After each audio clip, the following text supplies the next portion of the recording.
Ron DeSantis has been consistently mentioned as one of the most likely candidates to win the GOP nomination for president in 2024, besides former President Donald Trump himself.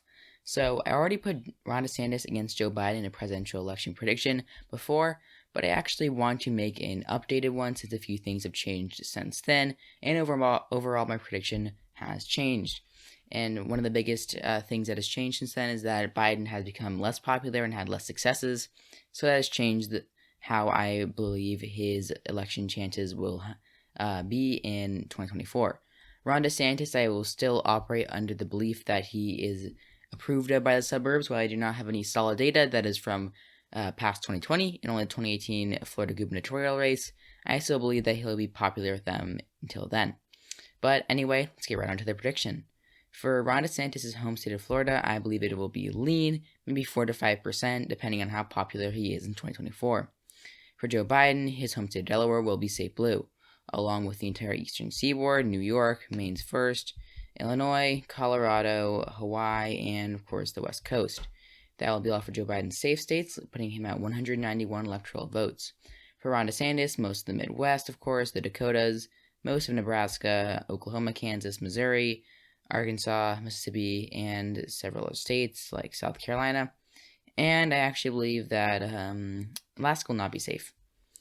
And there you have it for Ron DeSantis' likely states. He's now only 39 electoral votes behind Joe Biden.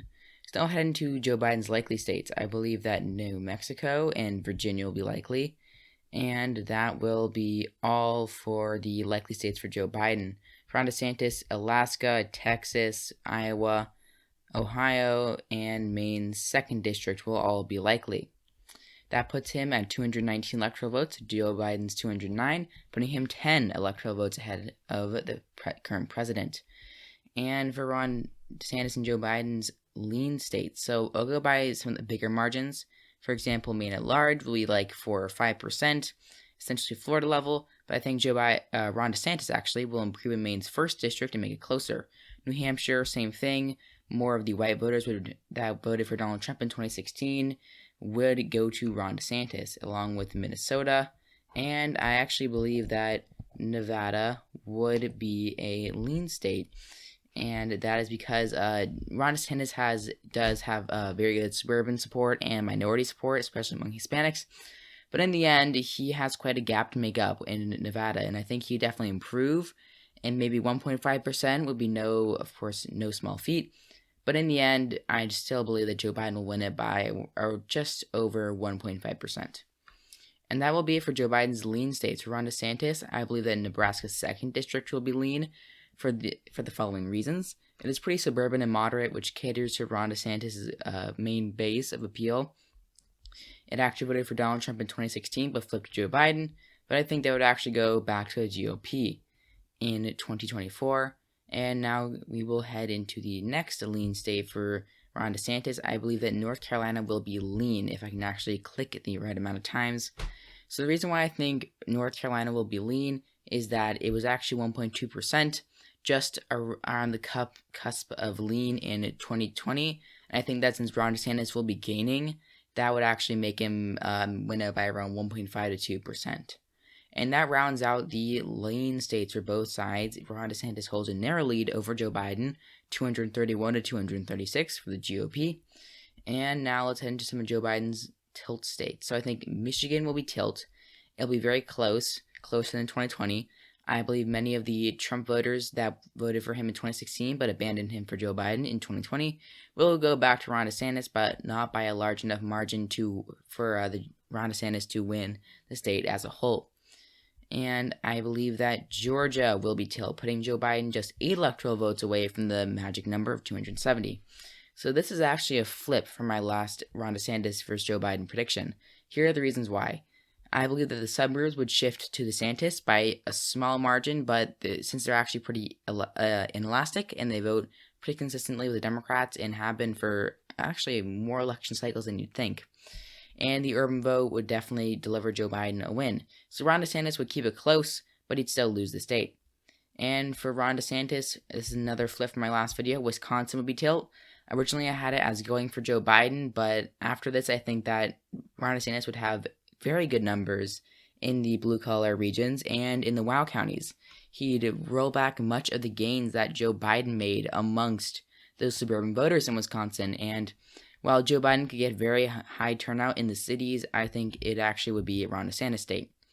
And Arizona will be a tilt state because Ron DeSantis is more moderate than Donald Trump, and while he's still a populist, he actually could use that to his advantage by turning out rural voters and blue-collar voters, but also doing decently in the suburbs, and he would do well enough by enough of a margin to win the state as a whole. And it now all comes down to Pennsylvania.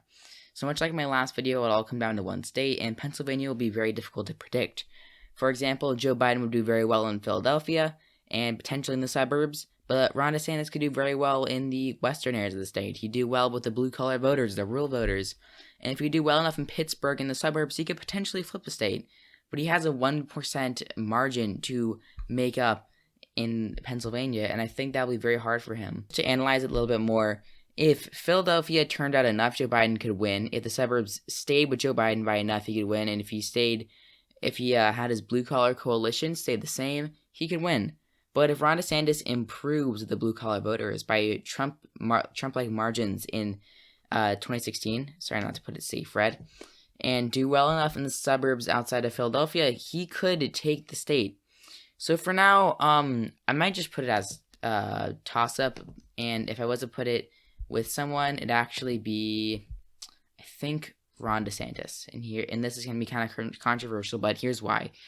Ron DeSantis has a pretty good coalition. He turns out rural voters, blue-collar voters, and suburban voters. And he would take away many of the necessary voters that Joe Biden used in his coalition to win Pennsylvania in 2020. And because of that, I believe that Ron DeSantis will win Pennsylvania very, very narrowly. It'd be probably 0.5% or under. But there we have it. Ron DeSantis is elected the next president of the United States in this scenario, 276 to 262. It'll all come down to Pennsylvania, so it would be very close overall. And by the way, please don't dislike this. If Ron DeSantis didn't win in a landslide or Joe Biden lost, just please, it doesn't really, it's not really great. It doesn't help the video in any way. If you have any complaints with the video or the outcome, please put them in the comment section down below in the form of a nice comment, and we can have a nice discussion. But anyway, if you like the video, leave a like, obviously, and you can subscribe for more content. Hit the notification bell to be notified whenever my videos come out. And again, leave a comment what your prediction would be. Any feedback, comments, suggestions, any future video suggestions are always appreciated. And check out the description to join my Discord. I'm pretty active on there. So yeah, thank you all for watching, and I'll see you all next time.